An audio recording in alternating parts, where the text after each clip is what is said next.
우리가 신앙생활하면서 때때로 하나님의 음성을 직접 육성으로 들었으면 좋겠다, 그런 생각을 할 때가 있습니다. 좋은 그런 기대고 또 소원이라 그렇게 생각을 합니다. 그러나 옛날 출애굽한 이스라엘 백성들은 시내산에서 불이 붙는 산, 그리고 우레, 번개, 그리고 흑암과 폭풍과 나팔 소리를 들었을 때 이제는 하나님께서 더 이상 우리들에게 직접 말씀하지 않았으면 좋겠다, 막 그런 부르짖음이 있었습니다. 출애굽기 20장 19절의 말씀 보면, 모세 당신이 우리에게 말씀하소서, 하나님은 우리에게 말씀하지 말게 하소서, 우리가 죽을까 하나이다, 그렇게 두렵게 이야기를 했습니다. 하나님의 음성을 듣는 것이 너무나 무섭고 또 죽을까 두려워했기 때문에 그렇습니다. 히브리서 12장 21절에도 모세가 내가 심히 두렵고 떨린다, 그렇게 고백을 했습니다. 죄인들이 거룩하신 하나님의 음성을 듣는 것 자체가 두려움이었고, 죄인 하나님의 거룩함이 죄인들을 향해서 돌격하고 충돌해서 죽음이 임했기 때문에 그런 두려움 고백을 한 것입니다. 그러나 오늘 우리 신약 성도들은 하나님의 음성을 귀로 듣는 것이 아니라 생각으로 음성을 듣습니다. 요한복음 14장 26절에 보니까 보혜사 곧 아버지께서 내 이름으로 보내실 성령, 그가 너희에게 모든 것을 가르치고 내가 너희에게 말한 모든 것을 생각나게 하리라. 아버지께서 오늘 우리에게 하나님의 음성을 들려주실 때는 성령을 통해서 우리 주님이 말씀하신 것, 아버지가 말씀하신 것을 생각나게 하심으로 말씀하십니다. 성령을 통해서 우리에게 생각으로 말씀해 주시고 양심의 소리, 은혜 받는 마음, 회개할 마음이 생기는 것은 성령님을 통해서 우리에게 주시는 하나님의 음성입니다. 성령께서 말씀을 조명하셔서 깨닫게 하시고 말씀을 가르쳐 주시고 말씀을 생각나게 해주시는데, 이것이 하나님의 음성입니다. 언젠가도 제가 한번 간증한 적이 있습니다만, 저도 신학교 1학년 때 이거 하나님의 음성 한번 듣지 못하고 어떻게 신학을 공부하고 평생 목사를 하나, 그런 생각이 들어서 기도원에 가서 3일간 열심히 금식하면서 기도를 했습니다. 근데 마지막 날 성령께서 요한복음 1장 1절의 말씀을 생각나게 해 주셨습니다. 태초에 말씀이 계시니라, 이 말씀은 하나님과 함께 계셨으니 이 말씀이 곧 하나님이시니라.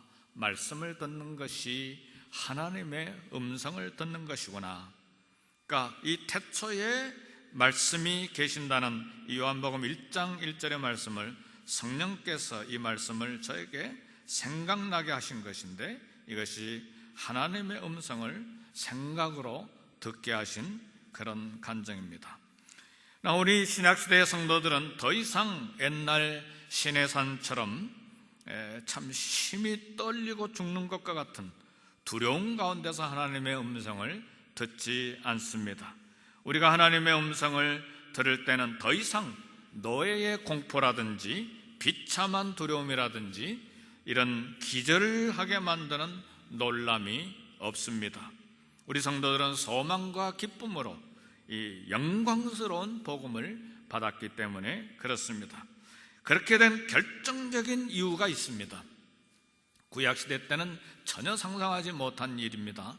구약시대 때는 천사만 만나도 그냥 기운이 다 빠져가지고 그냥 납작 엎드려서 두려움과 공포에 떨어 있어야만 했어요. 근데 오늘날 우리 신약교회 성도들은 어떻게 이렇게 소망과 기쁨으로 영광스러운 하나님의 음성을 들으면서 살 수 있게 되었는가? 그 결정적인 이유는 우리 예수님이 뿌리신 피 때문에 그렇습니다. 예수님이 뿌린 피가 정죄받아야 될 우리 죄를 다 씻어냈기 때문에 그렇습니다. 예수님이 뿌린 피가 하나님과 우리의 원수된 관계를 이제 화목시켰기 때문에 이런 놀라운 복을 받게 된 것입니다.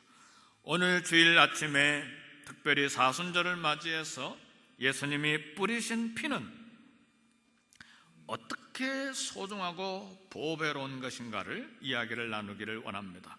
우리 예수님께서 저와 여러분을 위해서 뿌리신 피는 예수님의 고난과 죽음을 의미합니다. 실제로 예수님께서 십자가에서 그 육체에서 피를 흘리신, 뿌리신 피일 뿐만 아니라 이 뿌리신 피는 예수님의 고난 그리고 죽음을 강하게 가르쳐 줍니다.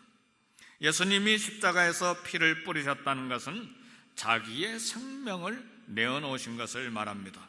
예수님이 뿌리신 피는 큰 슬픔과 큰 고통을 다 포함합니다.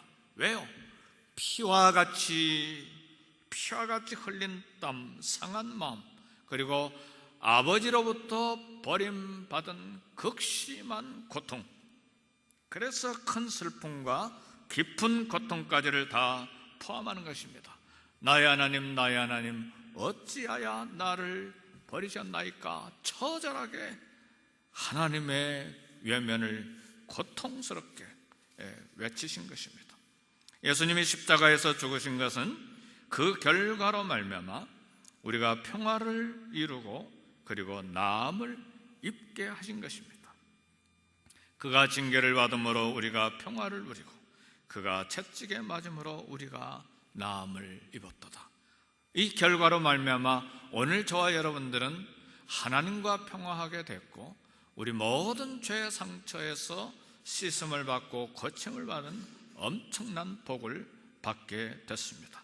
예수님의 피를 뿌리시고 우리 죄를 대신 짊어지신 핵심적인 이유가 계속해서 우리에게 계시되어 있는데, 아담 안에서 모든 사람이 죽은 것 같이 그리스도 안에서 모든 사람이 생명을 얻으리라 그랬습니다. 고린도전서 15장 말씀입니다. 첫째 아담이 인간 대표로서 범죄함으로 불순종함으로 인류 전체에 죽음이 왔습니다. 그때부터 우주가 무질서하게 됐습니다. 이 지구촌에 자연계 무질서가 오게 된 것입니다. 근데 둘째 아담이신 예수님이 인간 대표로서 순종함으로 생명과 구원이 왔습니다. 그래서 예수님의 고난과 죽음을 통해서 그를 믿는 자에게는 생명과 구원이 주어지게 된 것입니다. 그래서 오늘 저와 여러분들은 감사하게도 내가 진실로 진실로 너에게 이르노니 내 말을 듣고 나 보내신 이를 믿는 자는 영생을 얻었고 심판에 이르지 아니하느니 사망에서 생명으로 옮겼느니라. 이 3대 복이 우리에게 주어진 것입니다. 믿습니까?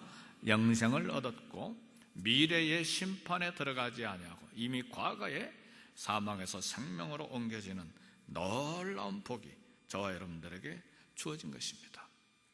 그래서 때때로 하나님의 심판하고 막 두려워서 마지막 날 심판이 임하면 나는 어떻게 되나? 사랑하는 성도 여러분, 이미 심판이 이르지 아니하겠다고 우리 주님이 약속해 주셨습니다. 왜요? 생명에서 이 사망에서 생명으로 옮겨졌기 때문입니다. 두 번째로 우리가 생각할 것은 예수님이 뿌리신 피는 절대적인 보호를 의미합니다.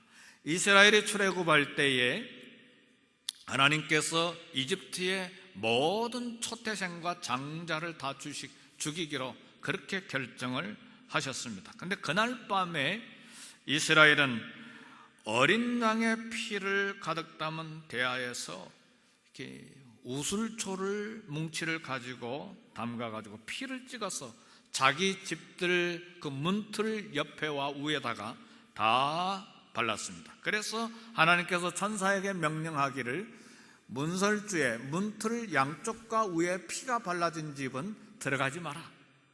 들어가지 말라는 말은 건너가라는 말입니다. 건너가라. 그래서 그 가정에 장자들의 죽음이 있지 않도록 그렇게 하라고 말씀하셨습니다. 그래서 천사들이 그날 밤에 어린 양의 피가 발라진 집에는 들어가지 않았습니다. 피가 발라진 집에 장자들이 죽지 않도록 보호하셨습니다. 이처럼 우리 예수님이 뿌리신 피는 보호를 의미합니다. 오늘 예수님의 뿌리신 피가 나와 우리 가정과 자녀들까지 심판이 임하지 않도록 보호하실 것을 믿습니까? 아멘. 이 얼마나 놀라운 축복입니까? 그래서 신약에서는 이야기합니다. 주 예수를 믿어라. 그리하면 너와 내 집이 구원을 얻으리라. 우리 가정의 모든 식구들이 정죄의 죽음을 면하라고 하면 우리 가정의 모든 식구들 한 사람 한 사람이 예수님의 뿌리신 피를 믿어야 합니다. 왜요? 피 흘림이 없은즉 사함이 없느니라 말씀하셨기 때문입니다. 그래서 예수님이 뿌리신 피는 정죄로부터 우리를 보호하는 것입니다. 그런즉 이제 그리스도 예수 안에 있는 자에게는 결코 정죄함이 없느니라. 아멘. 결코 그리스도 예수 안에 있는 자에게는, 다시 말하면 그리스도 예수 안에는 피가 우리에게 뿌려져 있기 때문에 결코 하나님의 심판과 정죄가 임하지 아니한다는 말입니다. 이것이 우리의 담대함입니다. 예수님의 뿌리신 피는 또 정화를 의미합니다. 성결하게 한다는 의미가 들어있습니다. 구약시대 때 사람이 더럽혀지면 하나님의 성소에 들어갈 수가 없었습니다. 그러나 피가 뿌려지면 그 더러움이 제거되기 때문에 성소에 들어가게 됐습니다. 가정생활하든 사회생활하든 일반 생활에서 발생한 불순도 뿌려진 피 때문에 정결하게 제거가 됐습니다. 이것은 예수님의 뿌리신 피가 정결하게 하는 능력이 오늘 우리에게도 있음을 말합니다. 예수님의 피는 오늘 저와 여러분들을 구원하는 데 깨끗하게 정결하게 할 뿐만 아니라 구원받은 이후에도 우리가 끊임없이 하나님 앞에 불순종하고 또 하나님 앞에 짓는 모든 죄를 정결하게 하는 능력이 있습니다. 그 아들 예수 그리스도의 피가 우리들을 모든 죄에서 깨끗하게 해주기 때문에 그렇습니다. 그래서 악한 양심도 핏부림을 받을 때 정결하게 되고 자유로워지는 것입니다. 그래서 사도 요한은 말했습니다. 만일 우리가 우리 죄를 자백하면 저는 미쁘시고 의로우사 우리 죄를 사하시며 우리를 모든 불의에서 깨끗게 하실 것이요. 아멘입니까? 그래서 우리가 다 목욕을 했지만 예수님의 말씀대로 목욕을 했기 때문에 정죄함에서 자유롭게 되는 큰 목욕을 했지만 그래도 그 이후에도 계속해서 하나님 앞에 불순종하는 모든 것들도 하나님 앞에 자백하면 미쁘시고 의로우셔서 우리 죄를 사하시고 우리 모든 불의에서 깨끗하게 하신다는 말씀을 사도가 한 것입니다. 더 놀라운 사실은 예수님의 뿌리신 피는 성소에 들어갈 자격을 줍니다. 제사장이 성소에 들어가기 전에는 이 오른쪽 귀와 오른쪽 엄지 발가락과 오른쪽 엄지 손가락에 피를 발랐습니다. 그리고 대제사장이 지성소에 들어갈 때는 피를 가득 담아가지고 이 법궤 언약궤 뚜껑인 시은좌에다가 피를 뿌렸습니다. 피가 없이는 하나님 앞에 들어갈 수 없었기 때문에 반드시 피가 있어야 하나님께 접근할 수가 있었습니다. 뿌리신 피로 하나님은 오늘 저와 여러분들을 영원한 왕과 제사장이 되게 해주셨는데, 따라서 하나님께 접근하는 유일한 길은 예수님이 뿌리신 피를 통해서 접근할 자격과 권리가 주어지는 것입니다. 사랑하는 성도 여러분, 이 얼마나 놀라운 진리인지 몰라요. 오늘 우리 마음대로 기도하고 마음대로 찬양하고 마음대로 예배하는데요, 성도 여러분, 우리 기도가 하나님께 드려지는 길도 예수님의 피를 통해서 가능하다는 것을 믿습니까? 성도 여러분, 이걸 아셔야 돼요. 마음대로 기도하는 것이 아니고 예수 그리스도의 이름으로, 그 말은 예수 그리스도가 뿌리신 피를 통해서 기도가 드려지는 것입니다. 우리의 찬양도 역시 마찬가지예요. 마음대로 찬양하는 것이 아니고 하나님께 드려지는 찬양도 예수 그리스도의 피를 통해서 연락이 되는 것입니다. 우리의 헌신과 봉사도 예수님의 피를 통해서 연락되는 것입니다. 왜요? 우리 모든 신앙생활은 예수님이 흘리신 피의 공로를 통해서만 가능하기 때문에 그렇습니다. 예수 그리스도의 피를 통하지 아니한 존재가 아무리 예배하고 아무리 기도하고 아무리 봉사한들 의미가 없습니다. 왜요? 피가 없기 때문에. 그것은 일반 사람들이 하는 헌신이요 봉사로 끝나요. 예수 그리스도의 피가 있기 때문에 우리의 기도가 살고 찬양이 살고 예배가 하나님 앞에 드려지는 것입니다. 그래서 우리의 모든 신앙생활은 예수님이 흘리신 피의 공로를 통해서만 가능합니다. 그래서 성령은 사도를 통해서 우리에게 예수님의 피를 통해서 지성소에 들어가라고 하십니다. 그러므로 형제들아, 우리가 예수의 피를 힘입어 성소에 들어갈 담력을 얻었나니 그 길은 우리를 위하여 휘장 가운데로 열어놓으신 새로운 살 길이요 휘장은 곧 그의 육체니라 그랬습니다. 우리는 예수님께서 뿌리신 피를 힘입어서 하나님의 성소에 들어가고 하나님의 임재 속에 들어갈 담력을 얻게 된 것입니다. 그래서 지성소에는 숨겨진 계시가 있어요. 지성소에 숨겨져 있는 하나님의 최종적인 계시는 무엇이냐?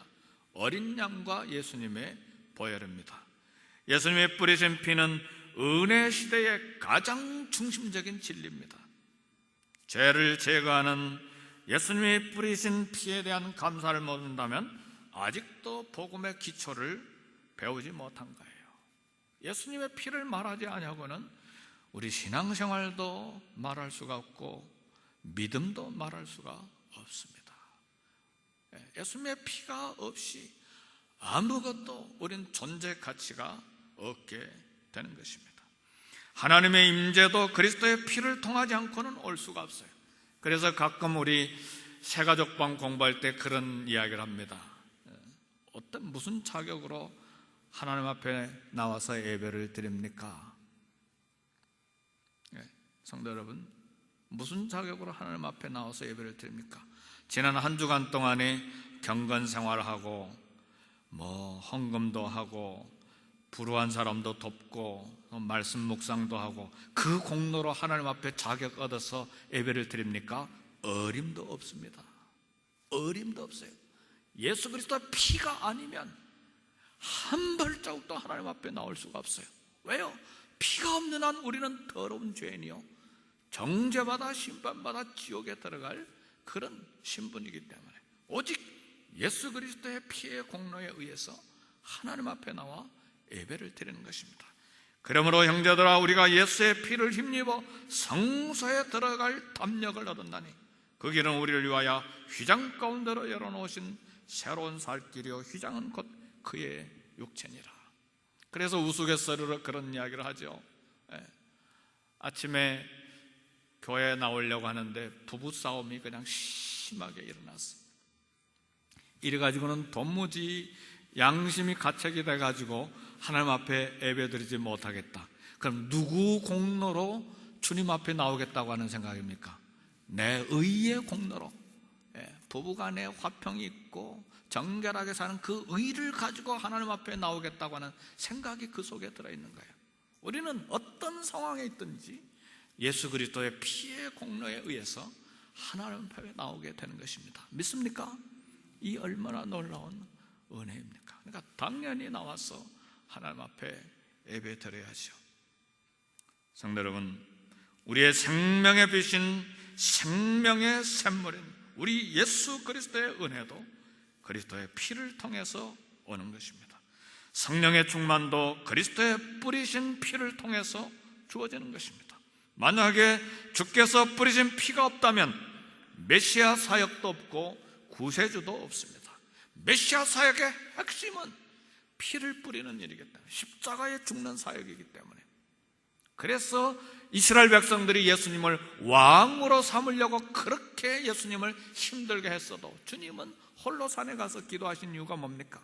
메시아 사역인 십자가에서 피 흘리는 사역을 완성하시기 위하여 거절하고 골고다를 향해서 가신 것입니다. 때때로 세상 사람들은 예수님을 도덕과 윤리 선생님, 위대한 성인 중에 한 사람으로 생각하는데 큰 오해입니다. 희생자물이신 예수님에게서 피를 빼버리면 예수님은 더 이상 메시아가 아닙니다. 그것이 우리 아버지께서 계획하신 비밀한 계시입니다. 예수님이 뿌리신 피가 없다면 오늘 저와 여러분 누구도 크리스찬이 될 수가 없어요. 만약에 예수님이 뿌리신 피를 빼낸다면 복음에서 심장을 빼내버린 것과 같습니다. 우리 주님이 뿌리신 피가 없다면 우리는 결코 하나님과 화목할 수가 없습니다. 십자가가 없다면 결코 죄를 용서받지 못하기 때문에. 구약의 성도들은 어떻게 했나요? 예수님 그림자로서 짐승의 피를, 우리 예수님의 십자가를 상징하는 피를 드림으로 죄 용서함을 받은 것입니다. 따라서 예수님께서 흘리신 피는 복음의 생명이요 복음의 심장인 것입니다. 이것이 예수님의 뿌리신 피에 대한 하나님의 계시요 복음의 계시인 것입니다. 우리 예수님의 뿌리신 피는 죄인들을 위해서, 저와 여러분을 살리기 위해서 예수님이 십자가에서 피 흘려 죽게 하신 이 놀라운 진리는 기독교의 시작이요 기독교의 끝입니다. 새 언약의 중보자이신 예수와 및 아벨의 피보다 더 나은 것을 말하는 뿌린 피니라. 오늘 본문 히브리서 12장 24절의 말씀입니다. 예수님이 말하는 뿌린 피, 말하고 있는 이 뿌린 피, 예수님의 이 뿌린 피는 항상 쉬지 않고 선언하고 외치고 말하고 있습니다. 뭘요? 믿는 자에게 예수님의 십자가를 간증하게 하는 것입니다. 예수님의 뿌리신 피는 믿지 아니한 자에게는 하나님과 계속 화목하라고 외칩니다. 말하는 뿌린 피는 계속해서 믿지 아니한 자에게 하나님과 화목하라고 말하는 것입니다. 예수님의 뿌린 피는 결코 침묵하지 아니하고 모든 사람들에게, 온 인류를 향해서 계속해서 외치며 말합니다. 오라 우리가 서로 변론하자. 너희 죄가 좋은 것들일지라도 눈과 같이 희어질 것이요 진홍같이 붉을지라도 양털같이 희게 되리라. 계속해서 예수님의 뿌린 피는 온 세상 사람들을 향하여 말하고 있습니다.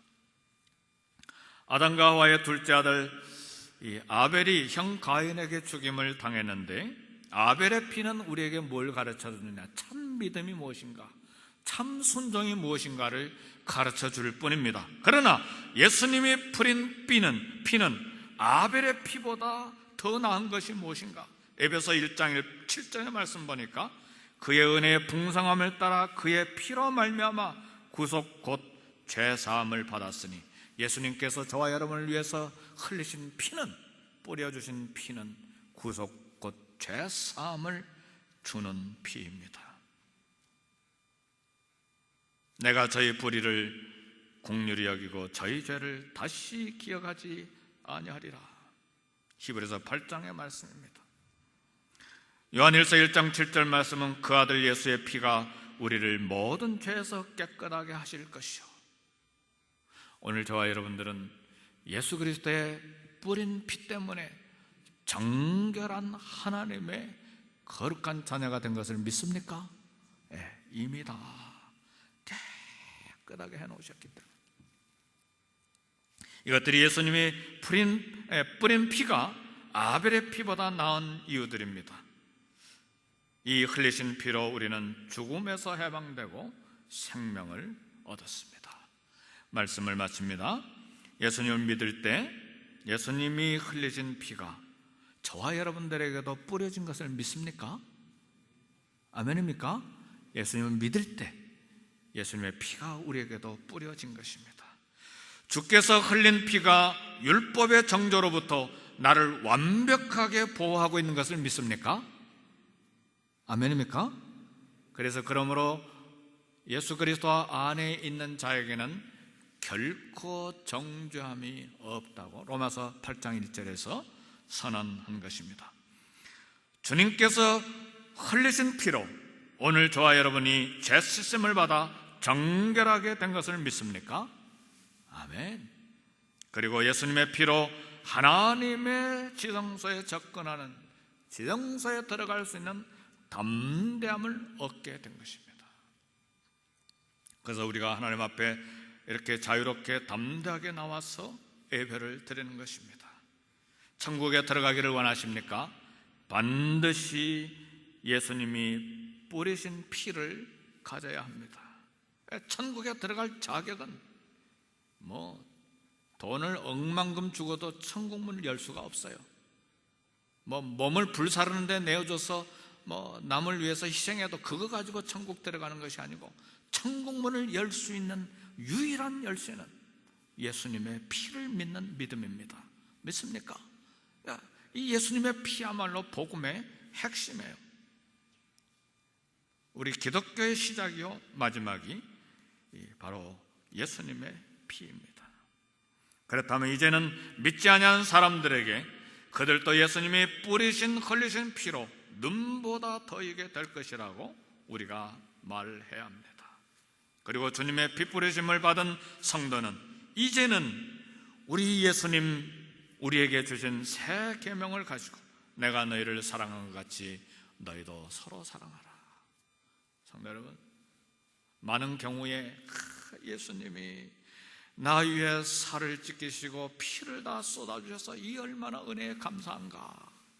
그래, 감사하면서도 똑같이 이웃 형제와 자매에게 뿌려주신 예수님의 피가 있는 형제 자매는 사랑하는 데는 눈을 열지를 못하는 것이 우리입니다.